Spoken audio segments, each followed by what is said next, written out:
नमो नमः प्यारे विद्यार्थियों, कैसे हैं आप सभी। और आपकी पढ़ाई, आपका जो अध्ययन है सुचारू रूप से चल रहा होगा, ऐसी मैं अपेक्षा करता हूँ, ऐसी मैं उम्मीद करता हूँ। आज हमारी 7वीं कक्षा है, यानी कि हम हमारी जो ऑनलाइन क्लास है उसका 7वां एपिसोड है, 7वां अंक है। तो आप ये मत मान लीजिएगा कि आपको 10वीं से सीधे 7वीं में बैठा दिया है। 7वां पार्ट है हमारी कक्षा का, और आज हम पंचम पाठ पढ़ने वाले हैं, जननी तुल्य वत्सला।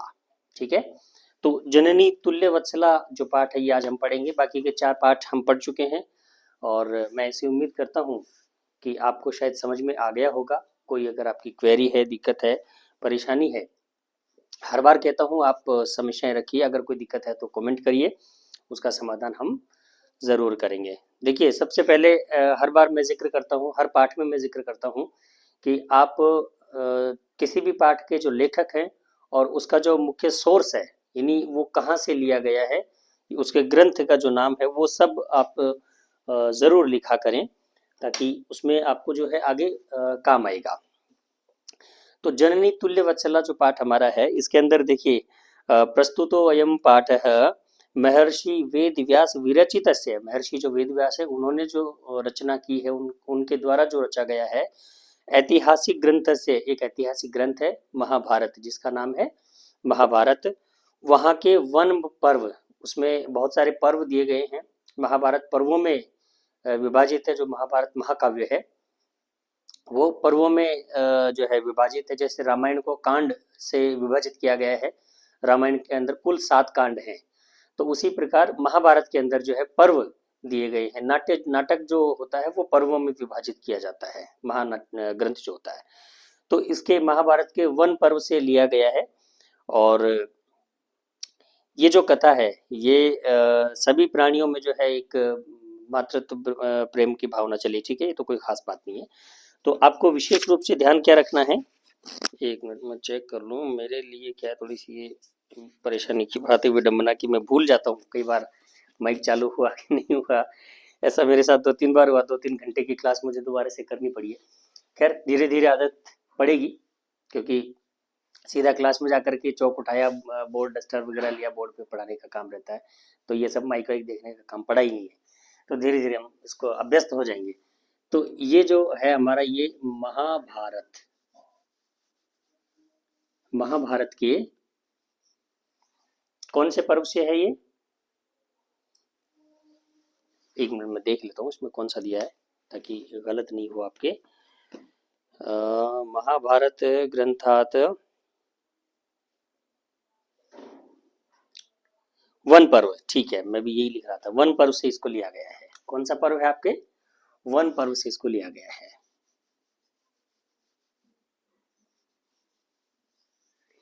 और इसके रचयिता रचयिता हैं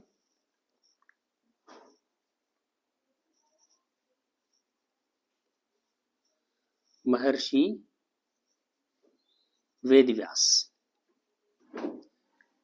महर्षि वेदव्यास जो है वो इस ग्रंथ के रचयिता है महाभारत के। और इसके वन पर्व से जो ये हमारी कथा जो है, इस कथा को यहाँ हमारे वन पर्व से लिया गया है।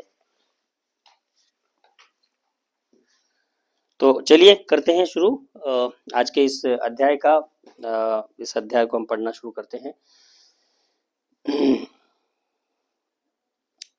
पहला पैराग्राफ आप देखें। कश्चित् कृषकः बलिवृद्धाभ्याम, कश्चित् कृषकः बलिवृद्धाभ्याम क्षेत्रकर्षणं कुर्वन्नासीत्। देखिए, कश्चित् कृषक यानी कोई किसान, कृषक कहते हैं किसान को, बलिवृद्धाभ्याम, बलिवृद्ध कहते हैं बैल को, है ना, बैल, 2 बैलों से, बलिवृद्धाभ्याम ये द्विवचन है, बलिवृद्धः अगर होता तो एक वचन, तो बलिवृद्धाभ्याम ये द्विवचन है आपके। तो 2 बैलों से क्षेत्र कर्षणम कुर्वन्नासीत्, क्षेत्र कर्षणम कहते हैं खेत की जुताई करना। तो कोई किसान जो था वो 2 बैलों से जो है खेत की जुताई कुर्वन्नासीत् कर रहा था। कुर्वन प्लस आसीत, इसका अगर आप संधि विच्छेद करें तो कुर्वन्नासीत्। तयोः बलिवर्दयोः एकः शरीरेण दुर्बलः जवेन, शरीरेण दुर्बलः जवेन गंतुम अशक्तश्चा अशक्त गंतुम अशक्चासीत।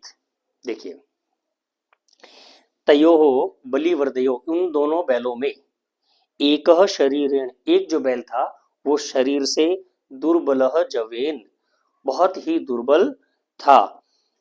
जवेन, और जो है भार को वहन करने में गंतुम अशक्तश्चासीत, उस भार को, उस वजन को, उस बोझे को वहन करने में अशक्त था, असमर्थ था। अतः कृषकः तम तम दुर्बलम वृषभम तोदनेन तोदनेन युद्धमानः अवतत। ठीक है, तो एक जो बैल था बहुत कमजोर था और वो उस भार को, उस बोझे को वहन करने में बहुत असमर्थ था। तो क्या हुआ, वह जो किसान था, अतः कृषकः तम दुर्बलम, उस दुर्बल वृषभम बैल को, तोदनेन नुद्यमान अवतत, नुद्यमान अव अवतत, यानी तोदनेन होता है कष्ट देना, है ना।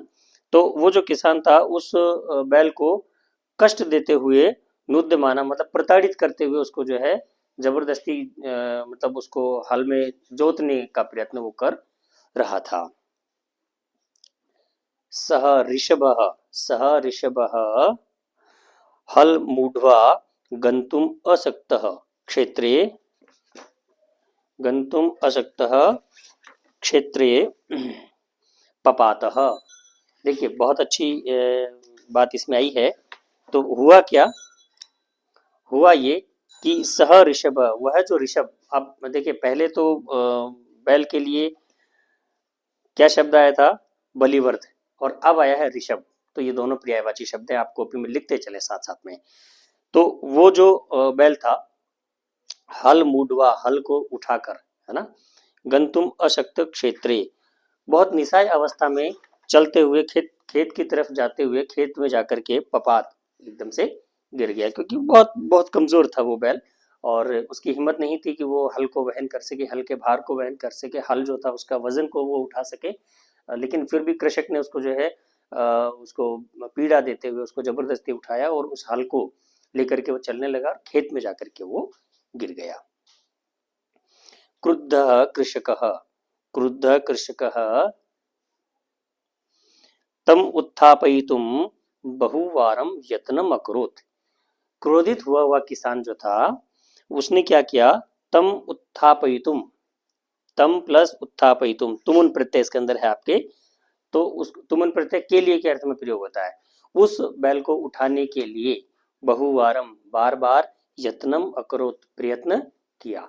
यानी जैसे ही वो बैल उस वजन के कारण जमीन पर गिर गया, भूमि पर गिर गया, क्षेत्र में, यानी खेत में, क्षेत्र कहते हैं खेत को, खेत में गिर गया, उस किसान ने क्रोधित होकर के उसको बार बार उठाने का प्रयत्न किया।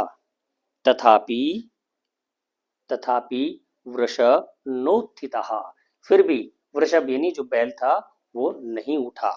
नोत्थिता, देखिए नोत्थिता का संधि विच्छेद आप करें तो न प्लस उत्थितः, न प्लस उत्थितः बराबर नोत्थिता। भूमौ पतिते स्वपुत्रं दृष्ट्वा, भूमौ पतिते स्वपुत्रं दृष्ट्वा सर्वधेनूनां मातुः सुरभेः, सर्वधेनूनां मातुः सुरभेः नेत्राभ्याम श्रोणी आविरासन।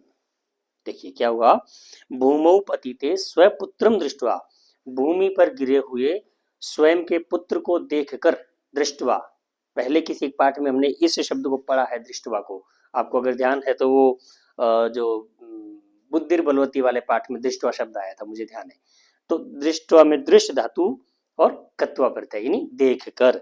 तो देखिए भूमि पर गिरे हुए अपने पुत्रों को देखकर, सर्वधेनु नाम, सभी धेनुओं की, सभी गायों की, मातुहु सुरभे, जो सुरभि नाम की जो माता है, सभी गायों की माता है जिसका नाम है सुरभि, उसके नेत्राभ्याम श्रोणी, आंखों में आंसू आविरासन आ गए। यानी जैसे ही उसने उस बैल को जमीन पर गिरे हुए देखा, उसकी दीनहीन अवस्था को देखा, उस माता ने, सुरभि ने, जो कि सभी धेनुओं की, सभी गायों की क्या थी, माता थी, उसने उसको, उसकी दयनीय स्थिति को जैसे ही देखा, तो उसकी आंखों में क्या है, अश्रुधारा आ गई, उसकी आंखों में आंसू आ गए।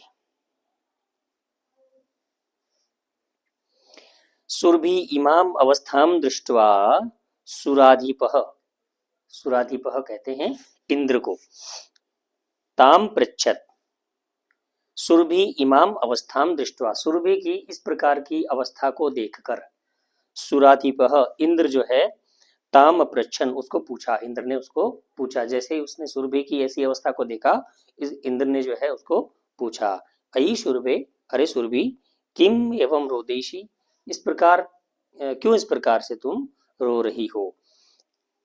किम प्लस एवं, ठीक है, तो किम एवं यानी इस प्रकार से क्यों रो रही हो।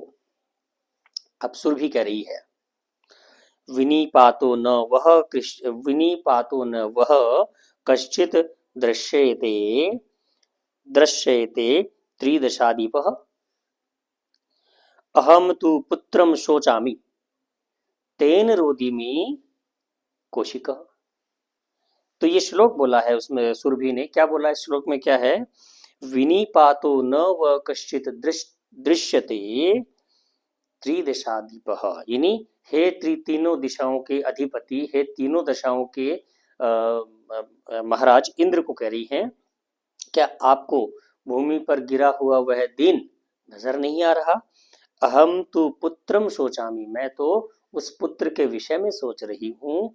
तेन रोदिमी कौशिक, हे कौशिक, कौशिक शब्द आया है इंद्र के लिए, ध्यान रखिए, इंद्र का एक और पर्यायवाची शब्द है, आप लिखते चलिए, पर्यायवाची शब्द भी लास्ट में आएंगे। तो कौशिक जो है, कौशिक है, सुराधिपति है, इंद्र है, सुर है, सुरेंद्र है, ये सभी जो है आपके पर्यायवाची इंद्र के हैं। तो हे कौशिक, हे इंद्र, मैं उस अपने पुत्र के विषय में सोच करके रो रही हूँ। भो वासव, अरे वासव, देखिए वासव वापस एक और पर्यायवाची शब्द आ गया भगवान इंद्र के लिए। तो आप कॉपी में लिखते चले इंद्र के कितने पर्यायवाची शब्द आए हैं, उन सभी की एक सारणी आप जो है बना लें, ताकि वो आपको आगे काम आएगी। हे वासव, अरे वासव, पुत्रस्य दैन्यम दृष्ट्वा अहम रोदिमि, पुत्र की दयनीय अवस्था को देख करके मैं रो रही हूँ। सह दीन इति जानन्नपि कृषकः तम बहुधा पीड़यति, सह दीन इति जानन्नपि, वह दीन है, वह गरीब, गरीब शब्द आया है उसके कमजोरी के लिए, यानी वह निर्बल है, कमजोर है।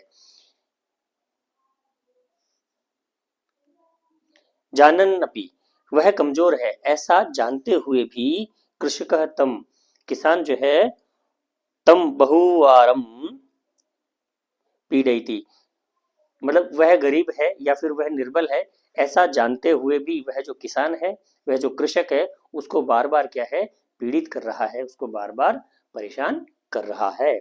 सह कश्चरेण,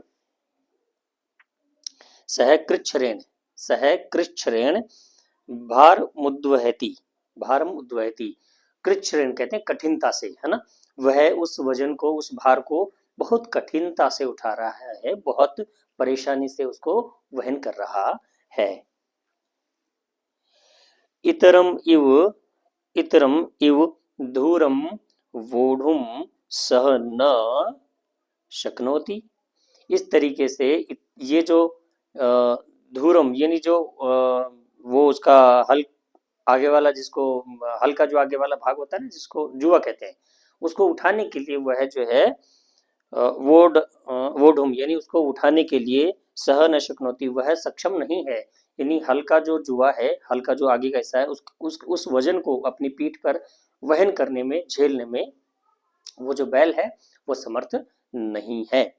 एतद भवान पश्यति न, क्या तुम ऐसा नहीं देख रहे हो। ये सारी बातें कह रही है सुरभि इंद्र से। जब इंद्र ने पूछा कि हे सुरभि, तुम इस तरीके से क्यों रो रही हो, क्यों इस तरीके से विलाप कर रही हो, तो उसने कहा कि हे सुराधिपति, ये जो मेरा पुत्र सामने है, निर्बल है, जो उठ नहीं पा रहा है, ये सारी घटनाएं क्या आपको नजर नहीं आ रही हैं क्या। तो वो सारी चीजें जो है उन्होंने इंद्र से कही है। भद्रे नूनम सहस्राधिकेषु पुत्रेषु सत्यम अपि तव अस्मिनेव एतादृशम वात्सल्यम कथम, देखिए अब इंद्र कह रहा है भद्रे, हे भद्र, नूनम निश्चित ही, सहस्त्राधिकेशु हजारों से पुत्रेशु हजारों से भी अधिक आपके पुत्रों में, सहस्र कहते हैं हजारों को, तो हजारों से अधिक पुत्रों में भी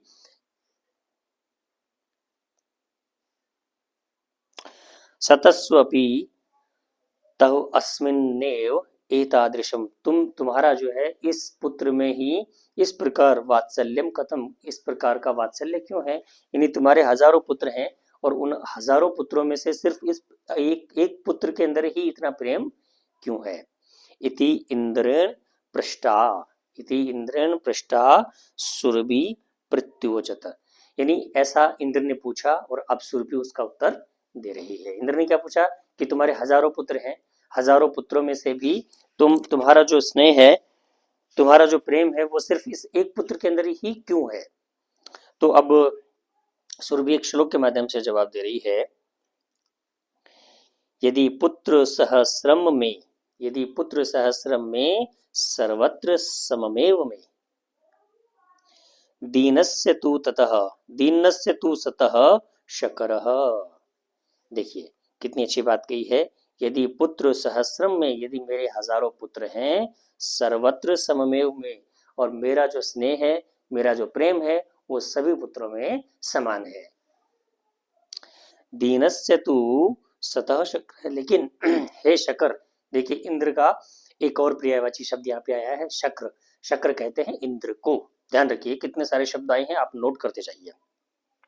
लेकिन हे इंद्र, जो पुत्र मेरा दुर्बल है, उस पुत्र के अंदर पुत्रस्याभ्याधिका, उस पुत्र के अंदर सभी पुत्रों से अधिक बहुन्या पत्यानि में संतिति सत्यम, सभी बहुत सारी संतानों में, बहुत सारी संतानों में जो है, जो पुत्र दुर्बल है, उस दुर्बल पुत्र के अंदर ही मेरा जो प्रेम है वो अधिक है। तथापि हम एतस्मिन्, तथापि अहम एतस्मिन्, पूरे शब्द का संधि विच्छेद ऐसे होगा, तथापि प्लस अहम प्लस एतस्मिन्, फिर भी मैं इस पुत्र में, तथापि हम एतस्मिन् पुत्रे विशेष्य आत्मवेदनाम अनुभव्यामि, लेकिन फिर भी मैं जो है सिर्फ इस पुत्र के अंदर ही अपनी आत्मवेदना, अपने आत्म पीड़ा को अत्यधिक महसूस कर रही हूं। यतो ही अयम अन्येभ्यो, अयम प्लस अन्येभ्यो, संधि विच्छेद इसका ये होगा, अयम प्लस अन्येभ्यो दुर्बलः, क्योंकि ये जो पुत्र है ये दूसरे पुत्रों से कैसा है, दुर्बल है, कमजोर है, इसलिए मेरा जो वात्सल्य है, मेरा जो प्रेम है, मेरा जो स्नेह है वो इस पुत्र के अंदर अधिक है।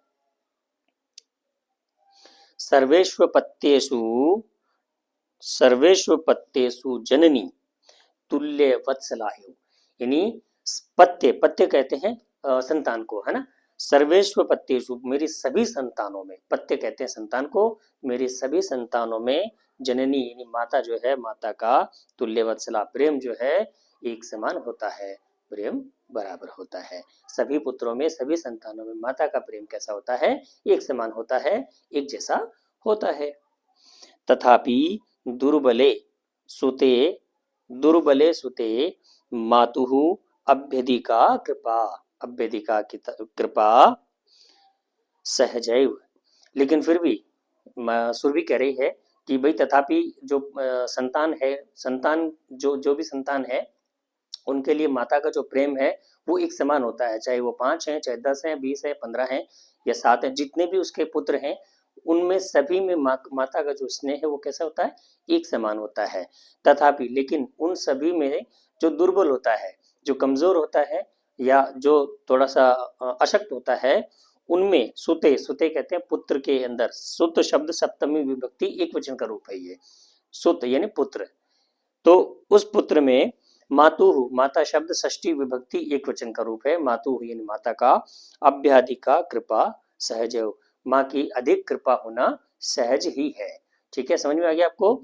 यानी सुरभि कह रही है कि यद्यपि उनकी संतानें बहुत ज्यादा हैं, हजारों उनकी संतानें हैं, और सभी में उनका जो प्रेम है वो बराबर है। लेकिन जो दुर्बल पुत्र है, जो कमजोर पुत्र है, उसके अंदर उनका व्यवहार कैसा है, उनके उनकी जो ममता है, जिसको ममता कह सकते हैं माँ का, वो कैसी है, वो दुर्बल पुत्र के अंदर अधिक होना आम बात है, बहुत सहज है। सुरभि वचनम श्रुत्वा, सुरभि वचनम श्रुत्वा भृशम विस्मितस्याकंटलस्यापि हृदयम उद्वत, यानी सुरभि के वचन को सुन करके जो इंद्र है, देखिए यहाँ पर एक और पर्यायवाची शब्द आया है खंडल, खंडलस्य, है ना, खंडल कहते हैं इंद्र को, ध्यान रखिए एक और शब्द है। तो सुरभि के वचन को सुन करके वो जो इंद्र है, उनका जो हृदय कैसा हो गया, उनका हृदय जो है पिघल गया, उनके हृदय में दारुण दुख उत्पन्न हो गया। सहचैतामेव, सहचैताम एवं तान्यव्यत गच्छ वत्सी सर्वम भद्रम जायते, और उन्होंने उनको सांत्वना, ताम एवं अशांतवत, यानी उनको सांत्वना देते हुए, किसको, माता सुरभि को सांत्वना देते हुए वो कह रहे हैं गच्छ वत्से, हे वत्स तुम आराम से जाइए, सर्वम भद्रम जायते, सभी ठीक होगा, सब कुछ अच्छा होगा, मैं सभी ठीक कर दूंगा, सब चीज मैं अभी यहाँ पर ठीक कर देता हूँ। अचिरादेव, यानी तुरंत, तभी, चंडवायतेन मेघवश्च, मेघवश्च सह प्रवशः समजायत, तभी क्या हुआ, अचानक जो है चंड वायतेन, प्रचंड, चंड कहते हैं तेज गति से, वायतेन वायु, हवा बहने लगी, और मेघवश्च, जो बादल है, मेघ कहते हैं बादल को, गहरे काले बादल भी उमड़कर आ गए, प्रवर्षः समजायत, और बहुत भयंकर घनघोर बारिश होने लगी।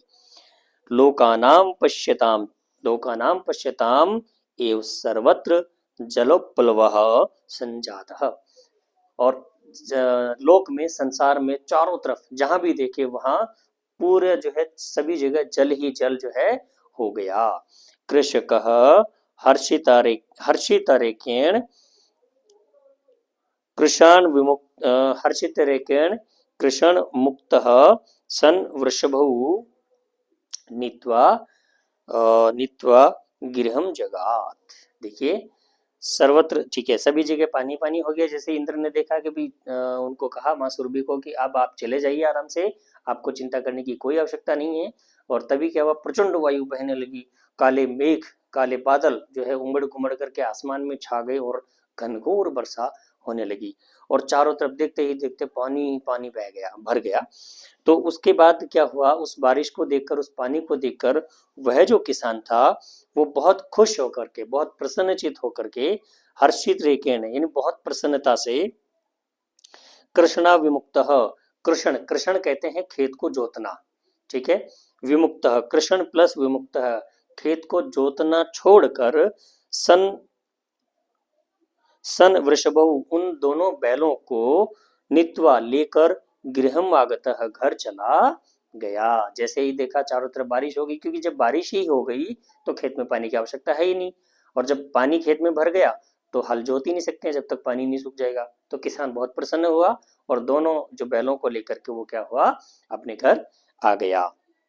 अपत्येषु च सर्वेषु जननी तुल्यवत्सला, पुत्रे दीने तु सा माता, पुत्रे दीने तु सा माता, कृपा कृपा कृपा हृदया भवेत।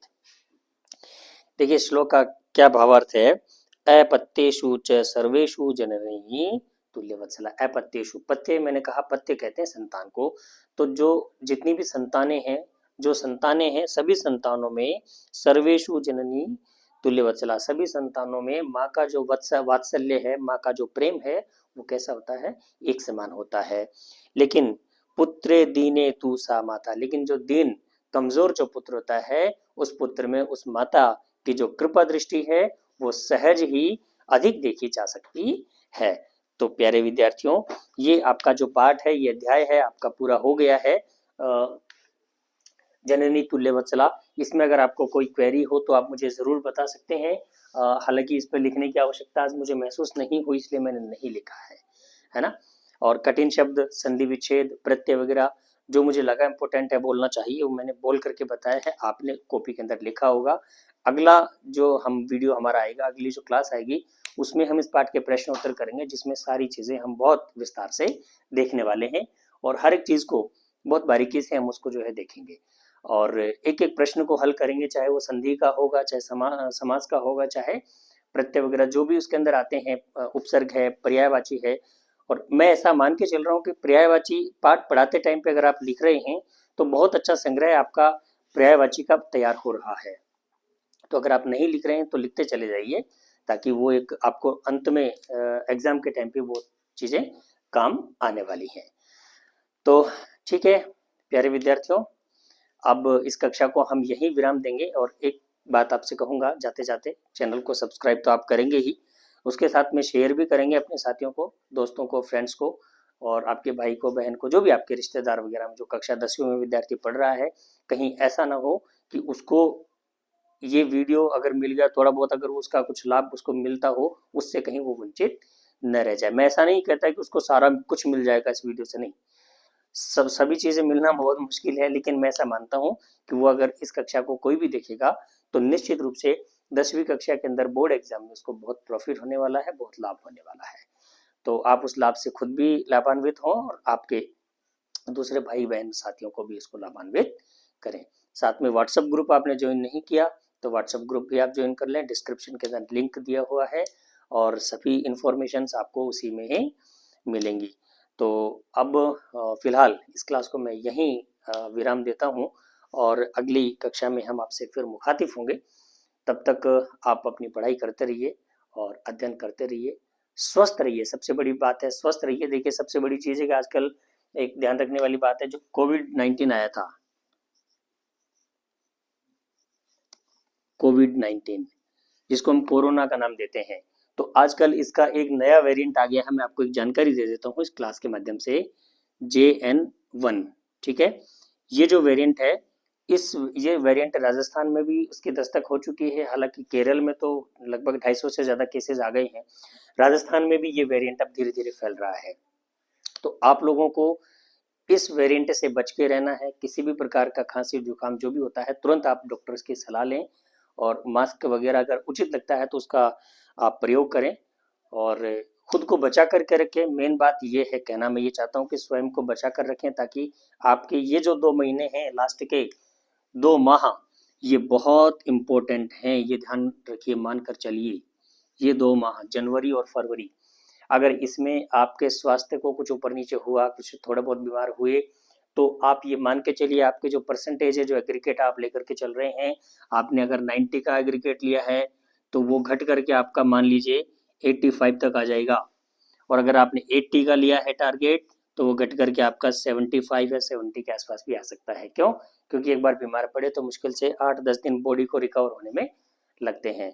तो मेरा सुझाव यही है कि आप स्वास्थ्य का ध्यान रखिए और अपने अध्ययन को सुचारू रूप से जारी रखिए। चलिए मिलते हैं अगली क्लास में। नमो नमः।